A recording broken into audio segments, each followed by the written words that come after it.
Meus amigos, nosso tema hoje é muito relevante e atual. Nós vamos conversar sobre as evidências científicas em homeopatia. E eu quero já antecipar que estaremos abordando a questão da impropriedade da hipótese de que o remédio homeopático atua só baseado na lei dos semelhantes. Também vamos comentar a respeito da supervalorização da diluição, que é inconveniente. E, por fim, o efeito do medicamento estaria também vinculado à energia vital. Todas essas hipóteses são questionáveis e nós vamos debulhar um pouco mais esses aspectos à medida em que abordarmos o que é considerado evidência científica da homeopatia. Também quero dizer que quando comecei a trabalhar com homeopatia em 1980, existia uma série de nulidades. A principal delas é que o medicamento homeopático não poderia ser usado simultaneamente ao medicamento químico, e isso gerava uma insegurança muito grande do homeopata para os pacientes, e isso foi desaparecendo à medida em que as pessoas espontaneamente misturavam os medicamentos e o efeito era possível de ser distinguido, o que era de um, o que era do outro. Além disso, tinha uma série de fragilidades do medicamento, que ele não podia ser ingerido próximo da refeição, que o frasco de remédio tinha que ser guardado num local protegido das radiações domésticas, especialmente da televisão. Ou seja, parece que existia uma tradição no meio homeopático da gente minimizar o poder do remédio homeopático, sempre colocando seu lado frágil, que tinha que ser protegido. E tudo isso, de alguma forma, hoje eu digo que foram mutilações que o meio homeopático impôs ao medicamento e que vão desaparecendo com o tempo. A primeira das evidências científicas que eu quero discutir, e eu vou abordar três com vocês: a questão do efeito rebote, dos efeitos adversos e das agravações, e finalmente o tratamento de doenças comparando com a terapêutica química. O primeiro deles é a respeito do efeito rebote. Ela segue uma linhagem de que o medicamento homeopático estaria explicado pela lei dos semelhantes. No livro Homeopatia e Saúde, do reducionismo ao sistêmico, eu abordo esse tema de uma forma exaustiva no capítulo A Terapêutica. Eu vou exemplificar de uma forma mais prática. Sulfo pode ser usado para um sujeito egoísta e para um outro esbanjador. Pulsatila para uma pessoa dócil, condescendente e altruísta, ainda que de uma forma imatura, mas também para a paciente que é egoísta, avara e ciumenta.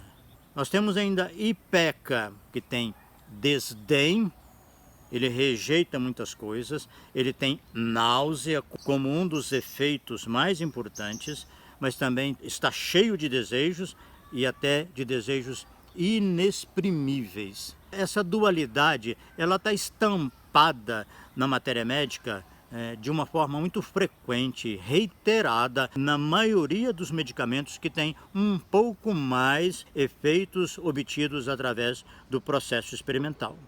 Continuar nessa vertente de tentar explicar a lei dos semelhantes como fundamento do remédio homeopático é prosseguir dando tiro no pé, porque o efeito do remédio homeopático ele é abrangente. O que importa é isso, é o conjunto dos efeitos e a seleção dos efeitos mais peculiares que formam um tema para a aplicação na clínica e, ao mesmo tempo, colher toda a história do paciente e ser capaz de selecionar aqueles mais interessantes, mais peculiares, que também formam o conjunto de identificação do paciente. E essas coisas têm uma relação de identidade, de paridade de um conjunto da matéria médica com o conjunto do paciente.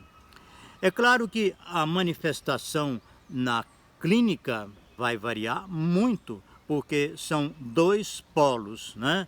Um polo dos efeitos afirmativos, outro dos efeitos negativos, e essa margem é muito grande, a mistura dos efeitos, a variação disso é muito grande. É por isso que nós podemos dizer que o medicamento é individualizado, mas a manifestação dele na clínica é muito variada.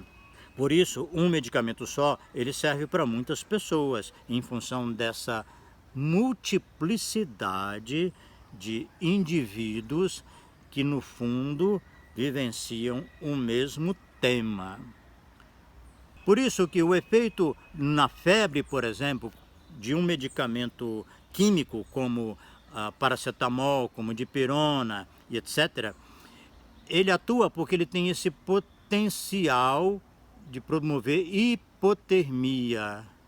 Não é porque ele é contra a febre, é porque ele tem esse efeito hipotérmico que todos eles manifestam na literatura como efeito adverso ou efeito colateral.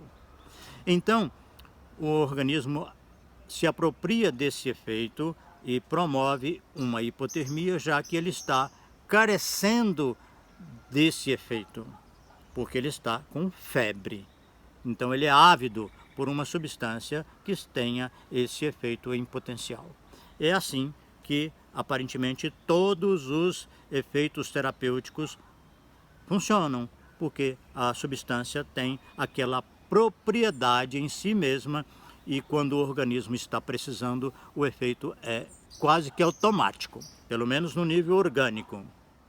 Segundo que eu quero comentar é a respeito da hipótese que os efeitos adversos e as agravações com o uso do medicamento homeopático mostram que ele não é uma suspensão inócua, porque ele promove efeitos. Isso mostra que ali dentro tem alguma coisa que intervém. Entretanto, a iniciativa de tirar da investigação os preparados fitoterápicos ou os medicamentos nos quais não houve a diluição e a sucção, que em resumo é a dinamização, mostra o viés de se priorizar a diluição e não a substância. Porque todos esses preparados, eles têm a substância, e é ela que interessa, e não a diluição. O medicamento fitoterápico ou o preparado em doses ponderais provoca efeitos, esses efeitos, o Hahnemann fez isso. Ele fazia experimentação e depois agregava às informações da literatura que a substância havia provocado casos de intoxicação, de óbito, ele juntava essas informações. Então, assim, é preciso, no fundo, resgatar que o que importa é a substância e não a diluição. Eu tenho trabalhado nos últimos anos com medicamentos na escala decimal e tenho obtido os mesmos resultados de quando eu usava dose única de LM, dose única de fluxo contínuo em altas dinamizações. O que eu tenho feito é escala decimal, na mais baixa possível, que tiver disponível e que for recomendado pela farmacopeia, eu emprego em doses diárias, 1 a 2 vezes, durante 20 a 30 dias. Então isso transforma a diluição numa possibilidade, num recurso a mais, mas eu não dependo de diluição para a minha prática e nem para entender ou explicar o que é homeopatia. Me tira desse lugar desconfortável de ter que explicar por que um medicamento numa diluição altíssima, sem mais nenhuma molécula da substância original, faz efeito terapêutico. Não é mais uma necessidade da homeopatia.